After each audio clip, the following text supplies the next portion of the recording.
Bradesco, encare o futuro. Abra sua conta pelo app. Olá, boa noite. Boa noite. Nós abrimos essa edição do Jornal da Record com um triste recorde. Pela primeira vez, o Brasil superou a marca de 4.000 mortes por Covid-19 registradas em um único dia. Foram 4.195 óbitos. Parte desse número se explica pela alta no estado de São Paulo. Foram contabilizadas quase 1.400 mortes no estado mais populoso do país. São Paulo ainda sofre com a lotação nos hospitais e a grande fila de espera por um leito de UTI, inclusive na região metropolitana da capital. A entrevista à distância tinha sido marcada pela própria mãe, mas a urgência da realidade atropela o combinado. Dos dois lados da linha, ninguém sabe o que fazer. O médico acabou de ligar. Então vou cancelar a entrevista com você. O médico deu essa notícia. Para mim, eu estou desesperada, não consigo. Dona Valdeirês acaba de receber a notícia de que a filha corre risco. Está com os pulmões e rins comprometidos. Há uma semana, Daiane, de 29 anos, está internada num hospital em São Bernardo do Campo. Foi entubada, mas o estado se agravou e não existe previsão de vaga na UTI. Ela piorou, não tem quarto de UTI para ela piorou. Em toda a região metropolitana de São Paulo, 321 pessoas morreram esperando por uma UTI. Outros 128 pacientes ainda aguardam por um leito. Em Budas Artes, Itaquaquecetuba e Diadema estão sem nenhuma vaga para tratamento intensivo. Em Carapicuíba, Barueri, Caeiras, São Bernardo do Campo e na capital do estado, a ocupação das UTIs passa de 90%. Hoje, o estado de São Paulo bateu um novo recorde no número de mortes registradas, 1.389 em apenas um dia. Já são mais de 29.500 pacientes internados em todo o estado. Dados computados pelo Jornal da Record, a partir de números oficiais oferecidos pelo governo do estado de São Paulo, mostram que 44% dos municípios do estado já têm esse ano um número de mortos superior a todo o ano passado. Nesse hospital de referência em Mauá, a enfermaria inteira destinada à Covid e os 40 leitos de UTI estão ocupados. Essa imagem de um dos hospitais de campanha de Santo André impressiona. Apesar do tamanho do espaço, está com todos os leitos ocupados e um acúmulo de 1.535 mortes desde o início da pandemia. Uma angústia que tira o sono e o ar também de quem está fora do hospital. A angústia da espera, no desespero de não ter o que fazer. É que os rins dela tá comprometendo tudo e tá precisando da vaga de UTI, não tem. Tem 8 pessoas na frente dela, a menina tá morrendo e ninguém arruma o quarto de UTI para ela. E não teve. No fim do dia, depois de uma semana de espera, Daiane morreu antes de sair a vaga da UTI. Veja agora outros destaques do dia. Começa o pagamento do novo auxílio emergencial. Testes de vacina de Oxford em crianças são interrompidos por suspeita de coágulos. Ministro da Justiça escolhe Paulo Maiorino para o comando da Polícia Federal. Há um dia de decisão do Supremo, psicólogos, juristas e religiosos defendem cultos presenciais.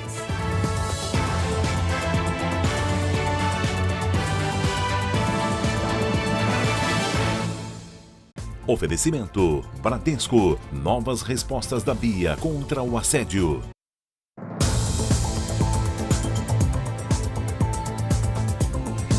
A falsa enfermeira suspeita de ter aplicado soro fisiológico no lugar de vacinas em empresários e políticos mineiros pode ter realizado o mesmo golpe em outras pessoas. Uma delas, o dono de um Aras da região metropolitana de Belo Horizonte, prestou depoimento hoje.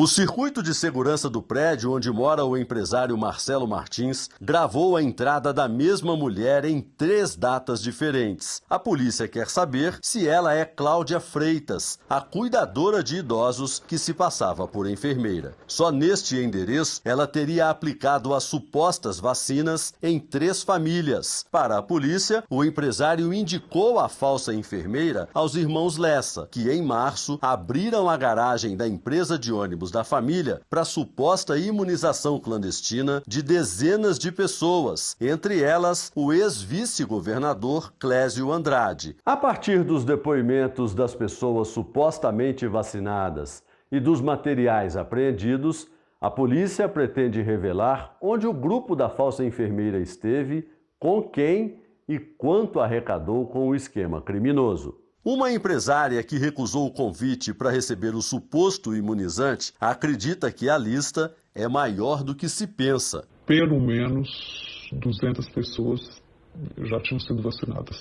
Ela sempre vacinava grupos grandes. Ela não chegava numa casa, numa empresa ou qualquer lugar que fosse para vacinar pouca gente. Até agora, Cláudia, o filho Igor e o motorista foram indiciados, mas os que receberam as doses e organizaram as ações de vacinação clandestina também podem ser processados. Não está afastado ainda até o final da investigação a possibilidade de que quem tenha organizado possa, de uma forma ou outra, ter de fato exposto a integridade física ou a saúde de outras pessoas. É uma questão que está sendo avaliada ainda. 46 milhões de brasileiros começaram a receber hoje a nova rodada do auxílio emergencial. O benefício vai ter parcelas de R$ 150 a R$ 375. Um dinheiro que faz a diferença para quem não consegue trabalhar e vê as necessidades aumentarem dia a dia. A fila é para receber as marmitas preparadas por uma ONG em Paraisópolis, na zona sul de São Paulo. É o almoço na casa da Luísa. Só para o almoço. E o jantar? O jantar nós dá um jeito, mas dá. Nem para comprar comida não tem mesmo. A situação piorou desde que acabou o auxílio emergencial de 2020. No ano passado foi essencial, porque como eu não estava trabalhando, então o auxílio emergencial foi basicamente meu salário do mês. Com a pressa e a necessidade de receber o novo auxílio emergencial, houve longas filas hoje em agências da Caixa Econômica Federal. No Rio de Janeiro, muita gente foi até o banco atrás de informações. Em Teresina, no Piauí, muitos chegaram cedo, antes do horário de abertura, e aguardaram assim, sentados e se protegendo do sol quente da manhã. E na calçada em Santos, no litoral de São Paulo, também teve fila. Mas não adiantava ir às agências, porque os saques em dinheiro só vão ser liberados a partir de 4 de maio. O pagamento, por enquanto, é feito diretamente na conta poupança dos beneficiários para a movimentação pelo aplicativo do banco. Começou hoje por nascidos em janeiro, que não recebem Bolsa Família. Para nascidos em fevereiro, a partir do dia 9.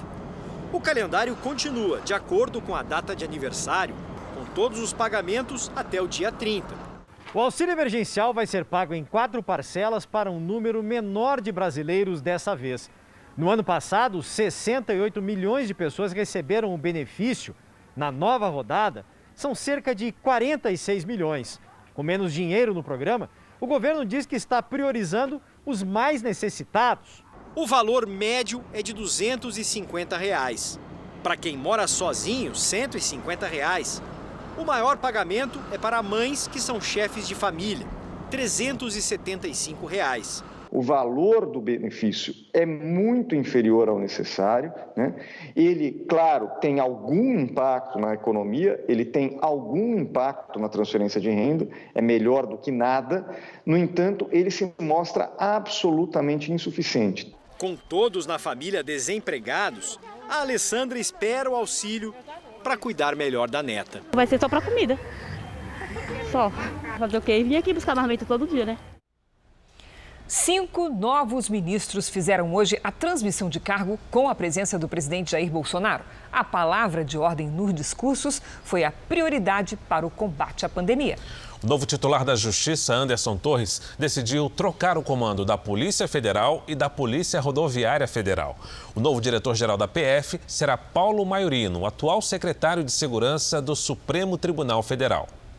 Por causa da pandemia, foram cerimônias rápidas e fechadas no Palácio do Planalto. O ministro Luiz Eduardo Ramos falou do trabalho na Casa Civil, que tem como principal objetivo coordenar os ministérios. Presidente Bolsonaro, sei que as mudanças são necessárias ao processo democrático e que, naturalmente, elas ocorrem de tempos em tempos. Também sei que o senhor tem buscado torná-las oportunas e proativas. E com humildade e de forma incansável, tem lutado para que elas se reflitam em uma governança cada vez mais efetiva e alinhada. São decisões difíceis que nós tomamos muitas vezes. Agora, aprendi também, depois de a terceira idade, que o currículo é muito importante. Mas tem algo que é muito mais importante que o currículo. É a confiança nas pessoas. O novo responsável pela política externa, embaixador Carlos Alberto Franco França, falou que o foco da diplomacia brasileira será ajudar no combate à pandemia. Em diferentes partes do mundo, serão crescentes os contatos com governos e laboratórios para mapear as vacinas disponíveis. Serão crescentes as consultas a governos e farmacêuticas na busca de remédios necessários ao tratamento dos pacientes em estado mais grave. O ministro da Defesa manteve o tom. A Defesa continua na sua missão, na sua prioridade hoje do Covid. A Defesa já vinha auxiliando, já tem auxiliado, é um trabalho que continua, não tem nada de novo no que está sendo feito. Ela só é um trabalho coordenado entre as três forças. Ela continua com a sua auxílio às populações mais carentes, a vacinação de índio, a vacinação como uma maneira geral, a prioridade hoje é a vacinação. O presidente autorizou o novo ministro da Justiça, Anderson Torres, a trocar os comandos da Polícia Federal e da Polícia Rodoviária Federal. Os substitutos foram definidos após uma reunião entre o ministro e o presidente no fim da tarde aqui no Palácio do Planalto. O delegado Paulo Maiorino vai assumir a direção-geral da PF e o inspetor Silvinei Vasques o comando da PRF. Bolsonaro disse hoje que as mudanças são normais. É natural as mudanças. E a gente sabe que todas as mudanças que efetuará no seu ministério é para melhor adequá-lo ao objetivo ao qual você traçou. Você quer no Ministério da Justiça o mais focado possível para o bem de todos em nosso país. Nesse momento, a força da segurança pública que se tem fazer presente, garantindo a todos um ir e vir sereno e pacífico. Também foi realizada a transmissão de cargo de Flávia Arruda, deputada federal, que se torna ministra da Secretaria de Governo, responsável pela articulação política. A democracia contemporânea exige uma engenharia política baseada numa coalizão parlamentar que permita a governabilidade do executivo. Todos nós estamos diante de grandes desafios. O Brasil ultrapassou hoje os 4.000 mortos em um dia. Segundo o Ministério da Saúde, o país tem mais de 13 milhões e 100 mil casos da Covid-19. São quase 337 mil mortos. E pela primeira vez, os registros de mortes em 24 horas chegaram a 4.195. Também entre ontem e hoje, 122 mil pessoas se recuperaram. No total, já são 11.556.000 pacientes curados e 1.204.000 seguem em acompanhamento. Veja a seguir: psicólogos, juristas e religiosos defendem cultos presenciais. E também a agência europeia diz que ainda investiga a possível relação entre a vacina de Oxford e coágulos.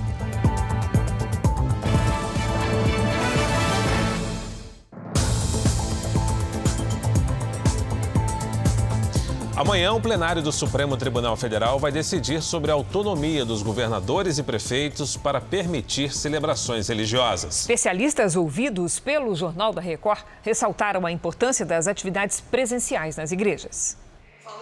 Depois de tanto tempo sem ter a chance de participar de um culto, o casal Elza e Luiz foi recebido de portas abertas. O retorno é muito bom, porque nós sentimos falta de estar na presença da casa do Senhor. De uma maneira segura, dentro dos protocolos que se fazem necessário, para que nós possamos, assim, continuar trilhando esse caminho da pandemia. E os fiéis já se habituaram aos protocolos de segurança para evitar o risco de contaminação do coronavírus. Medem a temperatura, higienizam as mãos e usam máscaras. Em muitos cultos e missas que aconteceram pelo país, demonstrações de respeito ao distanciamento. Para os fiéis, a atividade religiosa é essencial. Para mim foi tão importante porque eu fui curado de depressão e síndrome do pânico. E eu não me imagino com depressão e síndrome do pânico, passando por esse momento, por uma fase tão crítica como essa, sem poder estar indo aos cultos presenciais. A gente fica numa situação complicada, porque não sabe se vai ter o culto, se não vai ter, se a porta da igreja ela vai estar aberta, vai estar fechada, e são pessoas que realmente precisam de ajuda. Assim como eu tive ajuda, continuo precisando. Líderes religiosos e representantes de igrejas no Brasil avaliaram os efeitos da decisão do Supremo Tribunal Federal, que permitiu a retomada de cultos, missas e cerimônias em todo o país. Na opinião deles, manter as portas abertas representa um direito constitucional. Nós temos uma grande contribuição social do aspecto de cestas básicas, de suprimento para os carentes e também para o aspecto emocional. E o ministro foi muito feliz quando ele colocou as condições de saúde sanitária, de proteção sanitária. O bispo Eduardo Bravo, presidente da Unigrejas, que representa mais de 50 mil igrejas, quer que todas sejam consideradas serviços essenciais. Na igreja, a pessoa recebe forças. Ela participa de um culto presencial, aquele culto presencial, aquelas orações, aquela palavra motivacional, de ânimo, de conforto, muitas vezes, de coragem, faz com que as forças interiores da pessoa se renovem. Isso evita os problemas familiares, os conflitos familiares, a violência familiar, que tem crescido muito durante a pandemia. Ele também destaca a atuação social das igrejas durante a pandemia, como nestas ações registradas esta semana. As igrejas, elas ajudaram milhares de famílias, porque há muitas pessoas vivendo abaixo da linha da miséria. Então essas pessoas foram acolhidas pela igreja. Esta psicóloga não tem dúvida de que relações de amizade e fé são construídas dentro de uma igreja e, durante o período de crise, servem como apoio. Você poder estar em contato com o seu líder religioso, com uma pessoa de confiança, né, ou um próprio grupo, ou até um par mesmo, uma outra pessoa da sua vertente religiosa, da sua crença religiosa, isso faz muita diferença e é muito importante nesse autocuidado, nesse gerenciamento do autoconhecimento, né, nesse gerenciamento da saúde mental, por exemplo. A seguir, você vai ver que a suspeita de coágulos interrompe testes da vacina de Oxford em crianças. E também, Fiocruz aguarda o posicionamento oficial sobre o assunto.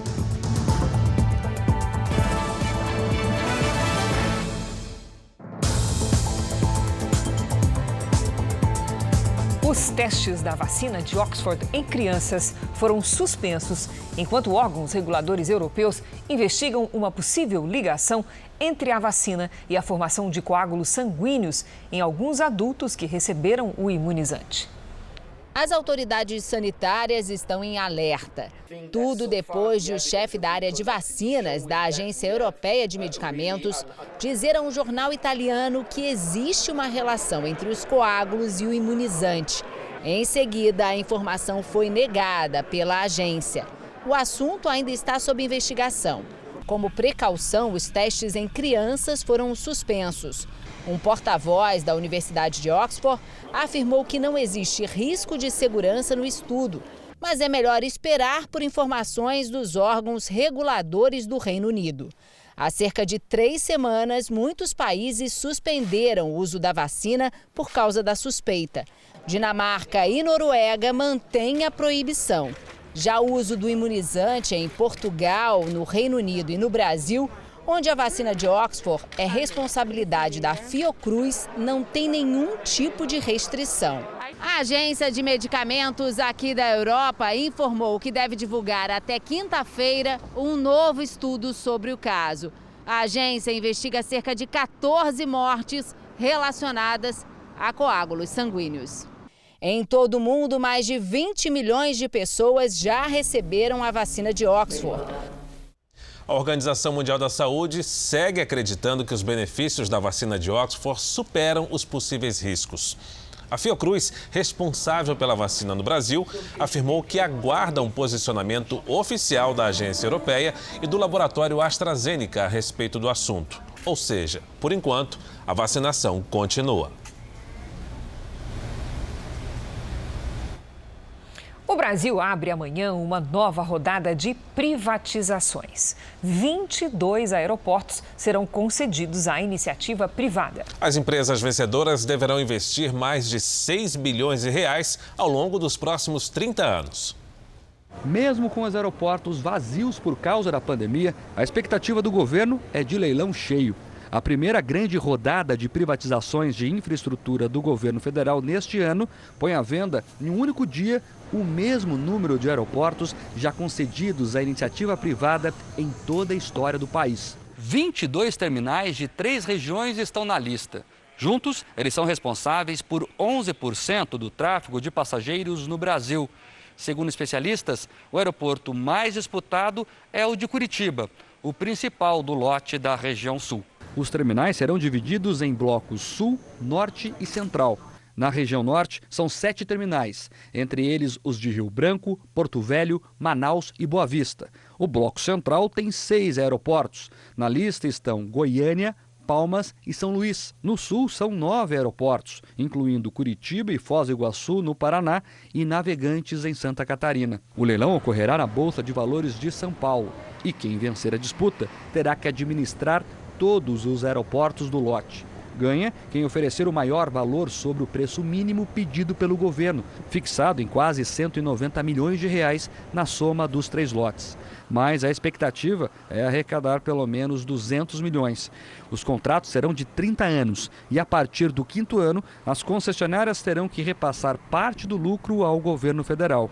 As operadoras serão também obrigadas a fazer investimentos de ampliação e melhorias que passam de 6 bilhões de reais. Para este economista, as privatizações devem ajudar o setor aéreo a ficar mais competitivo, mas a pandemia pode atrapalhar os planos do governo. As privatizações, elas trarão recurso novo, isso vai fazer com que a gente tenha ampliação dos aeroportos, aumento da concorrência e, na sequência, uma maior oferta de passagens com preços interessantes em rotas que nós não temos contato neste momento. É importante destacar que a iniciativa privada pode ajudar nesse sentido, mas hoje o mundo em si não dispõe muitos players que têm interesse em investir devido ao contexto pandêmico e econômico. Além dos aeroportos, o Ministério da Infraestrutura vai privatizar nesta semana ferrovias e portos. Na quinta-feira, está marcado o leilão do primeiro trecho da ferrovia de integração Oeste-Leste entre Ilhéus e Caetité, na Bahia. Na sexta, 5 portos no Nordeste e Sul do Brasil. O programa de concessões do governo do presidente Bolsonaro vai terminar 2022 com 260 bi de investimento contratado no setor de transportes. Isso significa mais de 40 vezes o orçamento anual que o Ministério da Infraestrutura dispõe para fazer investimentos em obras públicas. Entre vários setores em dificuldades com as restrições da pandemia, o hoteleiro merece atenção especial. Em muitos casos, o caixa simplesmente zerou. Para muitos empresários, a saída foi reinventar os serviços oferecidos para tentar atrair clientes. Recepção vazia, pouco movimento. Assim tem sido a realidade dos hotéis no país. O setor foi um dos que mais sentiu o impacto da pandemia. Estamos entrando nessa fase emergencial completamente endividados, sem capital de giro.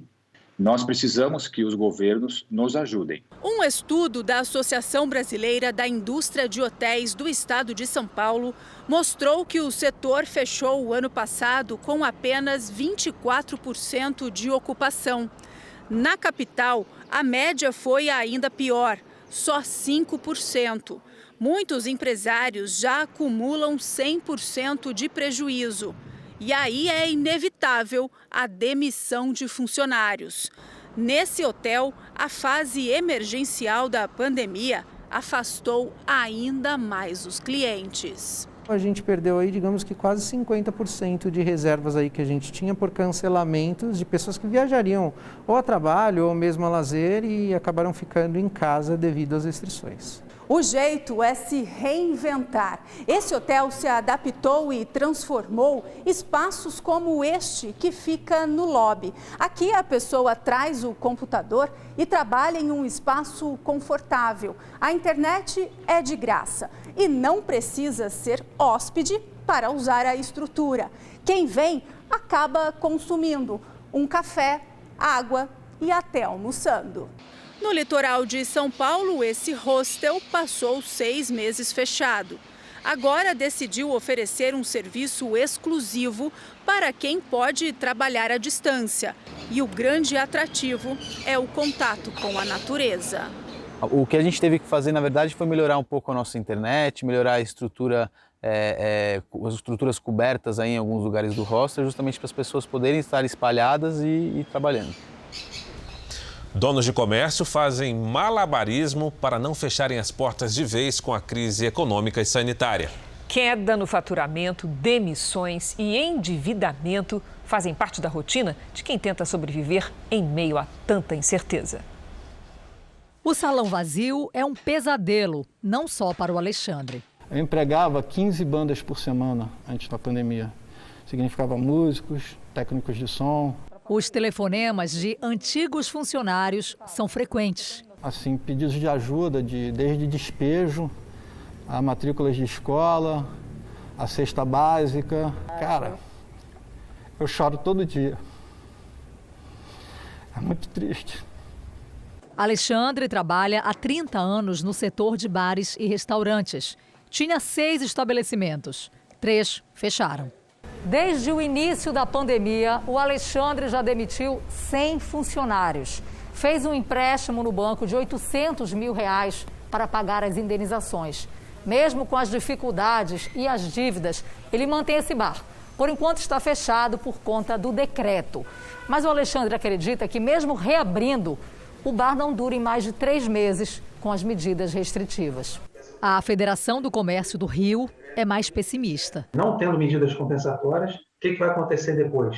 Você tem 40% não aguentando nem 2 semanas e 2/3 segurando aí no máximo um mês.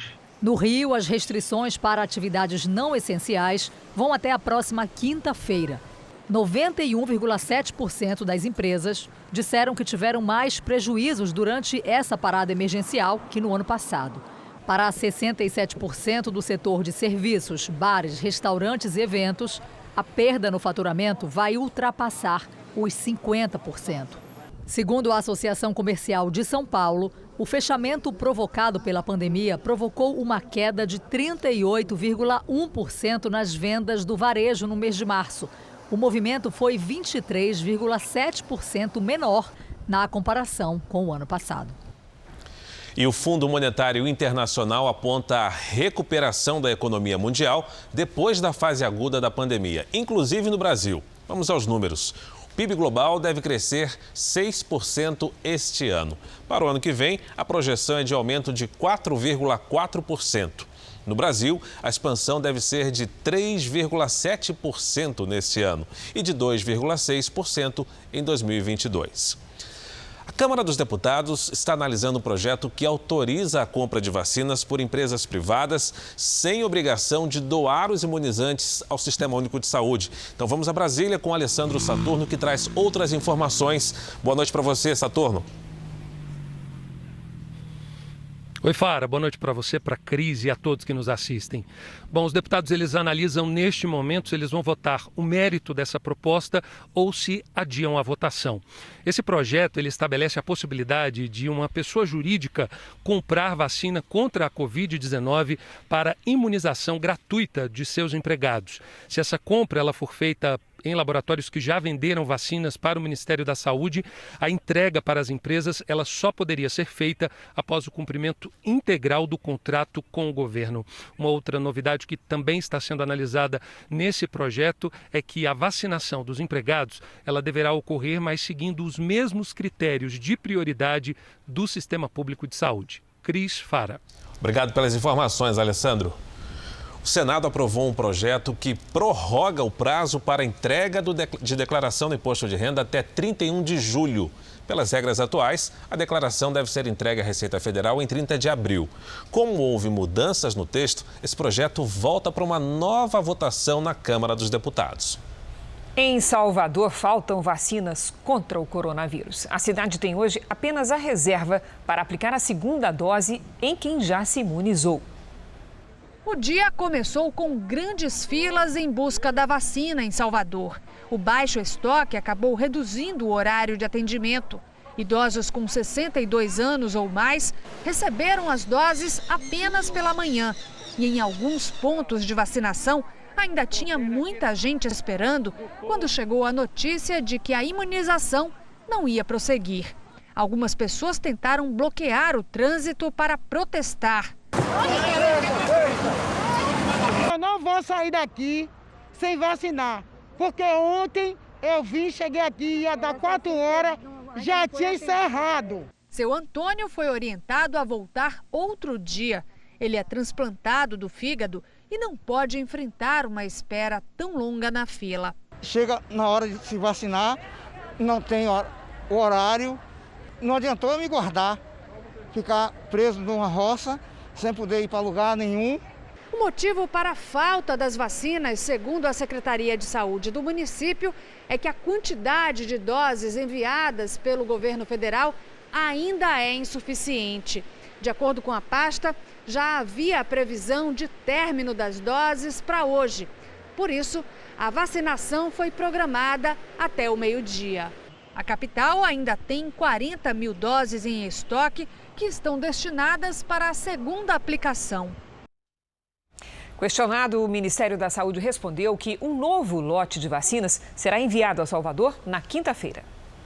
Vamos acompanhar agora o andamento da vacinação em todo o país. Nas últimas 24 horas, mais de 877 mil pessoas receberam a vacina contra o coronavírus no Brasil. Hoje, o país passou dos 20.760.000 vacinados.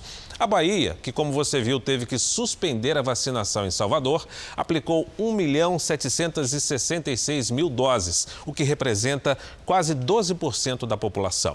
No Sudeste, São Paulo já vacinou 11% da população. Em todo o estado, mais de 5 milhões de pessoas receberam a primeira dose.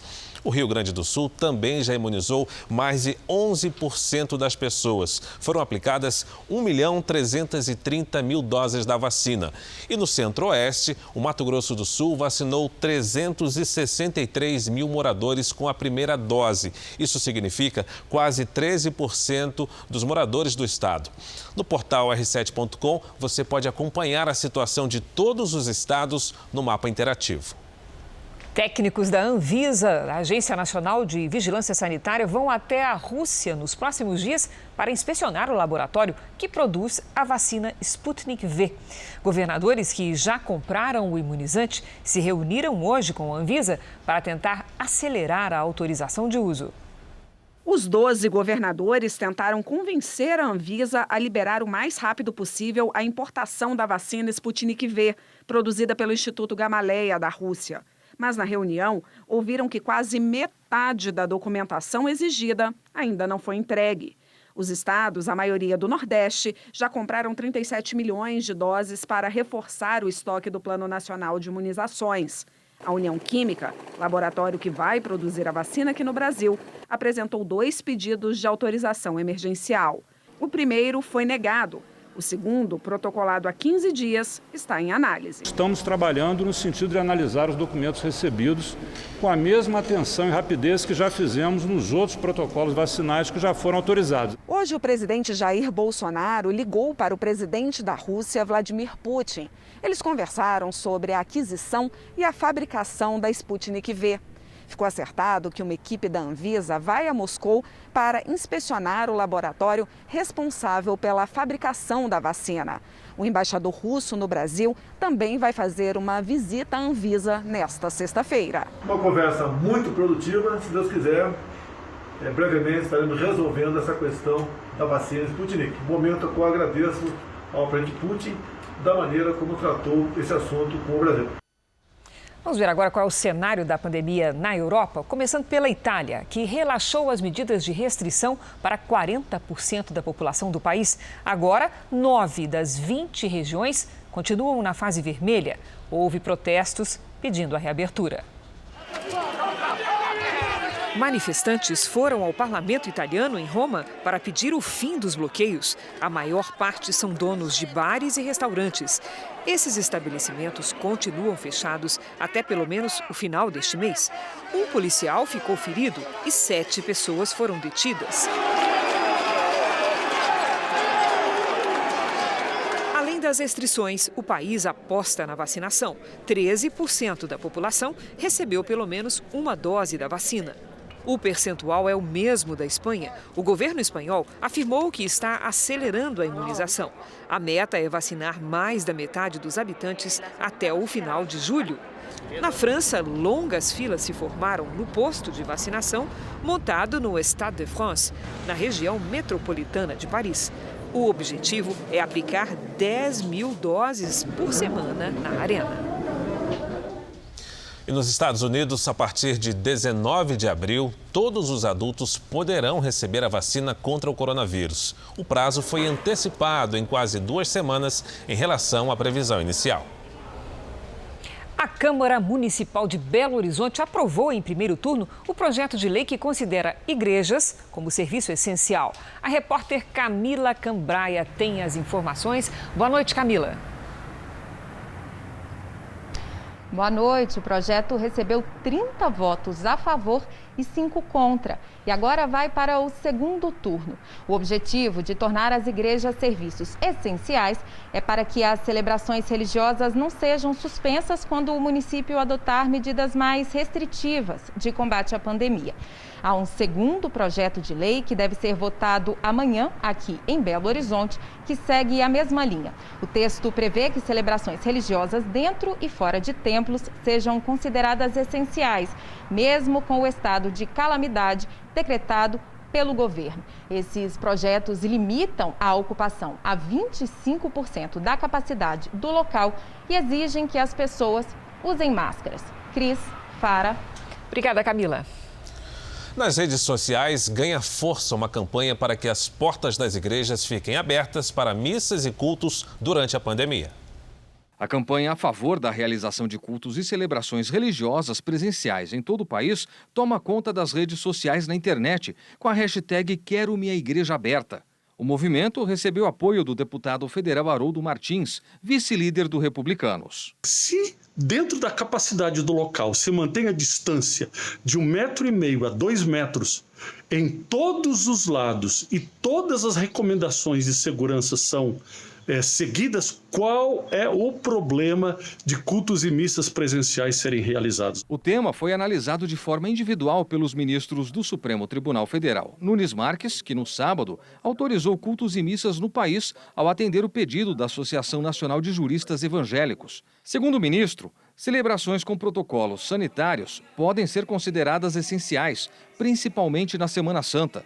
Ontem, no entanto, o ministro Gilmar Mendes divergiu do colega em uma ação do PSD e proibiu atividades religiosas no estado de São Paulo. As decisões conflitantes geraram insegurança jurídica, já que nos demais estados e no Distrito Federal, encontros religiosos estão permitidos. Para criar uma jurisprudência que tenha validade em todo o Brasil, o presidente do Supremo, Luiz Fux, incluiu o assunto como o primeiro item da pauta de amanhã aqui no STF. A Advocacia-Geral da União e a Procuradoria-Geral da República já se manifestaram a favor da liberação de cultos e missas presenciais. A Unigrejas, União Nacional das Igrejas e Pastores Evangélicos, entidade que representa mais de 50 mil igrejas e pastores de diferentes denominações evangélicas no Brasil, apresentou pedido para participar do julgamento e apresentar dados e argumentos aos ministros do Supremo por meio do advogado que representa a entidade. Para o bispo Eduardo Bravo, presidente da Unigrejas, é possível afirmar seguramente que com a chegada da pandemia em 2020, se não fossem as igrejas com seu árduo trabalho evangelístico e social realizado de forma intensa, o país estaria em um caos de proporções muito maiores. O presidente da Associação dos Juristas Evangélicos, autor da ação julgada pelo ministro Nunes Marques, lembrou que a própria Organização das Nações Unidas já reconheceu a importância das igrejas. Desde o início da pandemia, nós temos recomendado aos líderes religiosos, às igrejas evangélicas e católicas, sobretudo, que possam observar os protocolos de biossegurança. A própria OMS, no ano passado, se pronunciou demonstrando quanto é importante o trabalho que as igrejas realizam.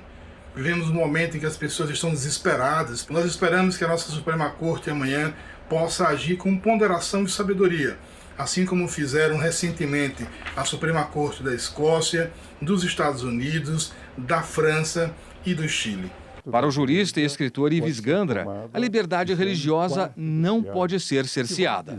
Eu vejo na decisão do ministro Cássio um respeito, de um lado, ao confinamento e, de outro lado, à liberdade religiosa. Eu vejo uma decisão absolutamente congruente. Confina-se mais do que nas companhias de aviação. Confina-se mais do que no transporte coletivo. Confina-se mais do que na reunião dos próprios ministros do plenário do Supremo, porque a distância é maior. E, por outro lado, garante-se a liberdade de expressão. Vamos agora com a opinião de Augusto Nunes. Boa noite, Augusto. Boa noite, Cris. Boa noite, Fara. Boa noite a você que nos acompanha. 10 dias depois de entrar em vigor, o lockdown radical, decretado em 15 de março pelo governo de São Paulo, foi prorrogado até 11 de abril. Motivo: o avanço da pandemia mantivera o mesmo ritmo. Os resultados não poderiam ser diferentes nas semanas seguintes. Neste 5 de abril, ocorreram em território paulista 1.389 mortes por Covid-19, um recorde. Os templos fechados não podem ser responsabilizados por um único óbito, mas a retomada de celebrações religiosas, protegidas por medidas de distanciamento social, se transformou no alvo preferencial de parte da imprensa, um punhado de governadores e vários prefeitos. O Supremo Tribunal Federal vai resolver amanhã se continua em vigor o trecho da Constituição que considera inviolável a liberdade religiosa. Se a sensatez prevalecer, a liminar do ministro Nunes Marques será endossada pela maioria do plenário. E os comandantes do combate à pandemia poderão concentrar-se no ataque às causas reais da disseminação do coronavírus. As aglomerações no transporte público, insista-se. Tomara que também descubram que lockdown por si só não funciona. Como vem acontecendo em inúmeros países, a quarentena para todos deve ser substituída pela combinação de isolamentos parciais, cuidados preventivos e vacinação em massa. O céu carregado de nuvens de chuva aliviou a secura dos últimos dias em boa parte do centro-sul do Brasil. Vamos saber como será a quarta-feira com a Lidiane Sayuri. Boa noite, Lidi. Oi, Cris. Boa noite para você, para o Fara, para você aí do outro lado também. Amanhã teremos temporais pelo país e temperaturas mais amenas entre o sul e o sudeste. Uma grande circulação de ventos leva a umidade do mar para o continente e provoca chuva forte do litoral de Santa Catarina até o Espírito Santo. Entre o norte e nordeste, os temporais se espalham entre o Amapá e o Ceará. Chove também entre o Amazonas, Acre e Rondônia e entre Mato Grosso e Goiás. Tempo firme apenas nas áreas claras do mapa. Em Curitiba, faz até 22 graus. Em Belo Horizonte, 24 e até 32 em Cuiabá. E o Tempo Delivery, a sua previsão sob encomenda, começa com a participação, Lidiane, do Marvel, lá de São Luís do Maranhão. Vamos lá, Fara. Marvel, seguinte, dias abafados com pelo menos 30 graus te aguardam, viu? Quarta e quinta com chuva o dia todo. À tarde, essa chuva aumenta. Na sexta, previsão de temporais só na parte da tarde. A Dinha é de Ananindeua, lá no Pará, e mandou até foto, Lid. Opa, caprichou, né?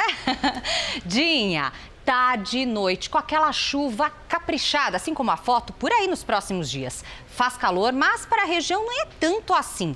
31 graus é a máxima para esta quarta-feira. Participe você também do Tempo Delivery. Faça seu pedido com a hashtag #VocêNoJR pelas redes sociais. Para finalizar, no Rio de Janeiro, em Vitória e Goiânia, chance de tempestades a qualquer hora. Máximas de 29, 25 e 28 graus. Na capital paulista, pancadas isoladas e máxima de 26. Obrigada, Lidy. Valeu, Lidiane. A vida de um refém se resume a ameaça, medo e, acima de tudo, incerteza. Na reportagem de hoje, os relatos de 2 homens que foram sequestrados em São Paulo.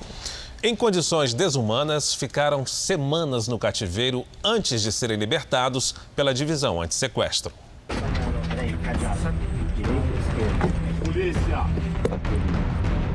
A entrada dos policiais no cativeiro é o ápice de uma investigação bem-sucedida. Polícia! Polícia! It's okay, police department. You are safe. You are safe, okay? O homem que aparece no vídeo é uma vítima estrangeira, um empresário paquistanês. Entre o momento do resgate e o alívio de ser libertado, foram mais de 2 semanas de terror. We go to home. Vem. Bora, vamos pra casa. Vamos.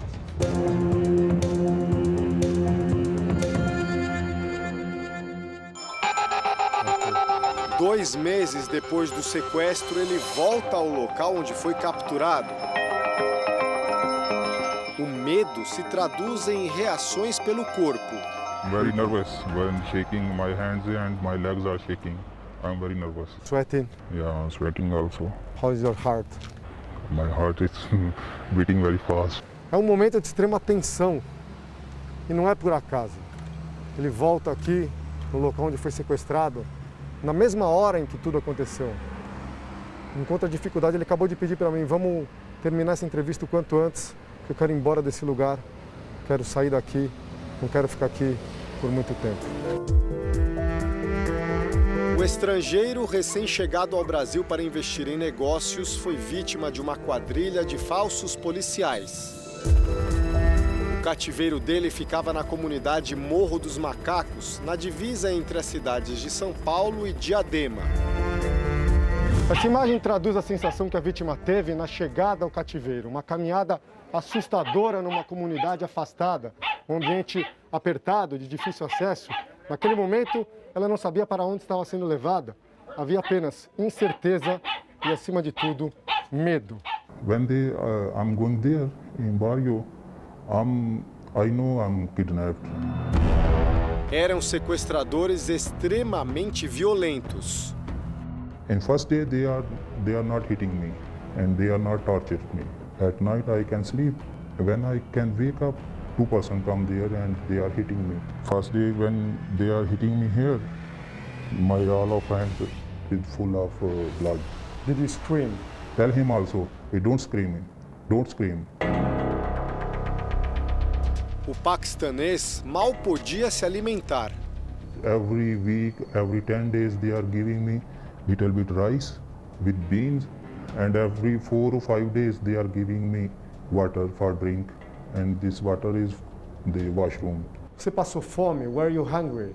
Very hungry. This is 25 days very painful for me, and I don't forget.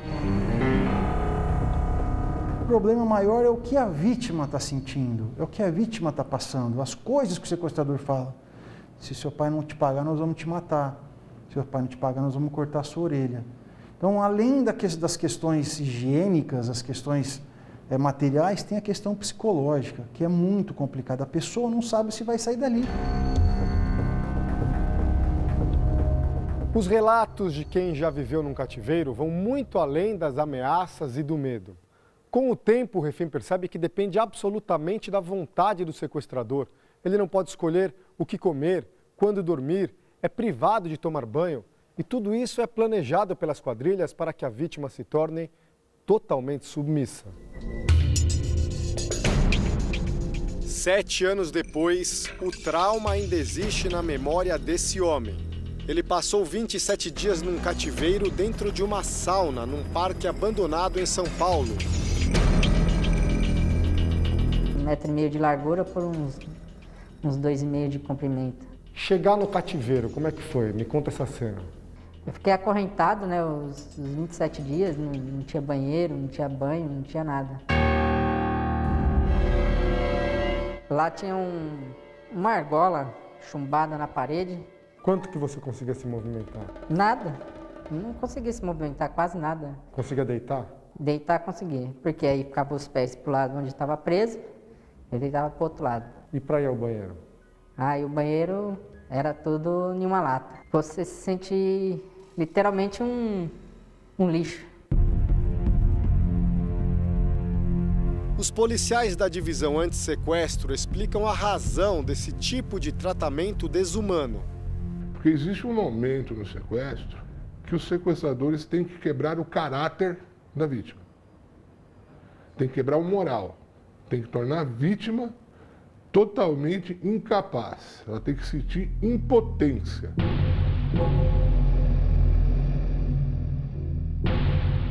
E a partir desse momento, tudo que você falar, a vítima vai fazer.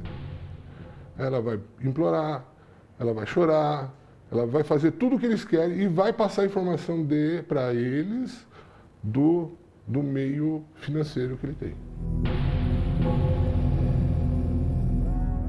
Existe no cativeiro 4, 5 pessoas, sequestradores. Um é mau, um é bonzinho. O que o mal quer te bater, o outro não faz isso. Às noites, às vezes eu ficava com medo porque tinha um lá que ele usava droga lá. Eu sentia o cheiro e aí eu via que ele ficava manuseando esse fuzil, eu ouvia os barulhos, né? Clac, clac. É uma trama entre eles, entendeu? Eu vou te matar, encosta a alma. Não, não faz isso não. Peraí. Ela vai cooperar, tem sempre o bonzinho. Tinha um que ele conversava um pouco mais. E era bom poder falar um pouco, desabafar? Às vezes você desabafava um pouco, né? Você falava um pouco, né? Você falava de futebol, falava de outras coisas. Tipo, dava uma distraída a esse, né? Era um alívio, né? Você dava uma aliviada, assim. A liberdade da vítima depende de um trabalho incansável da polícia e da paciência da família, que enfrenta longas negociações. Aqui não é só ameaça não, você vai ver que nós vai cumprir, meu, por bem ou por mal, certo? Então melhor você começar a conversar com nós, direitinho, meu. Polícia, parou! Não se mexe, polícia! É o que vamos mostrar amanhã na nossa série especial. Na mão aí, polícia! Na mão! Tá na mão! O Jornal da Record termina aqui. A edição de hoje na íntegra e também a nossa versão em podcast estão no Play Plus e em todas as nossas plataformas digitais. E à 00:30 tem mais Jornal da Record? Fique agora com a novela Gênesis. A gente se vê amanhã. Até lá. Uma excelente noite e até amanhã.